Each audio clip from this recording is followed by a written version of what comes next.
Shalom. Hari ini kita akan renungkan kitab Amsal pasal 1, teksnya ayat 1 sampai 19. Dan sudah dibagi 3 paragraf. Paragraf yang pertama ayat 1 sampai 6. Salomo menulis Amsal supaya mengetahui hikmat, menerima didikan yang menjadikan pandai, serta kebenaran, keadilan, dan kejujuran. Paragraf yang kedua ayat 7 sampai 9. Takut akan Tuhan adalah permulaan pengetahuan, tetapi orang bodoh menghina hikmat dan didikan. Paragraf yang ketiga ayat 10 sampai 19. Orang berdosa hendak membujuk orang lain untuk memenuhi keinginan daging. Kesimpulannya, Salomo menulis Amsal supaya mengetahui hikmat, menerima didikan yang menjadikan pandai, serta kebenaran, keadilan, dan kejujuran.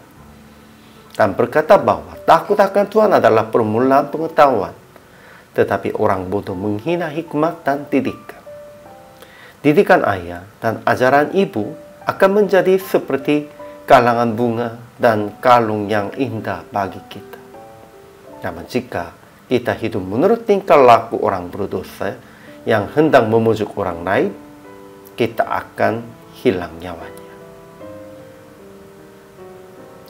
Ajaran tentang Allahnya. Pertama, Tuhan menjadi permulaan pengetahuan bagi semua orang yang takut akan Tuhan. Kalau kita takut akan Tuhan, Tuhan akan memberikan pengetahuan yang secukupnya. Itu berdasarkan kebenaran, keadilan Tuhan. Kedua, Ia telah memberikan hikmat, didikan, kebenaran, keadilan kepada Salomo, supaya dia mengetahui anak-anaknya dan umatnya. Memang Salomo, dia tidak hidupnya demikian itu. Akhirnya dia juga melakukannya yang tidak sesuai dengan kebenaran, keadilan Tuhan. Tetapi Tuhan sudah memberikan hikmahnya kepadanya, supaya dia mengetahui kepada anak-anak dan umatnya. Ajaran tentang manusianya. Pertama, Salomo menulis Amsal berdasarkan hikmat dari Tuhan, bukan dari hikmat dirinya sendiri. Kedua, orang bodoh menghina hikmat dan didikan, dan orang berdosa membujuk orang lain akan melampas dan menghadang darah orang lain untuk keuntungan gelapnya. Tetapi mereka menghadang darahnya sendiri dan mengintai nyawanya sendiri. Ketiga, namun didikan ayah dan ajaran ibu akan menjadi karang bunga yang indah bagi kepala dan suatu kalung bagi lehernya. Kita harus ingat itu.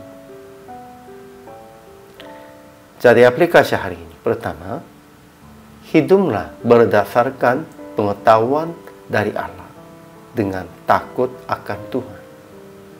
Kedua, janganlah hidup menurut tingkah laku orang berdosa yang mencari keuntungan gelapnya. Jangan mengikuti jalan mereka, melainkan harus mengikutinya jalan Yesus.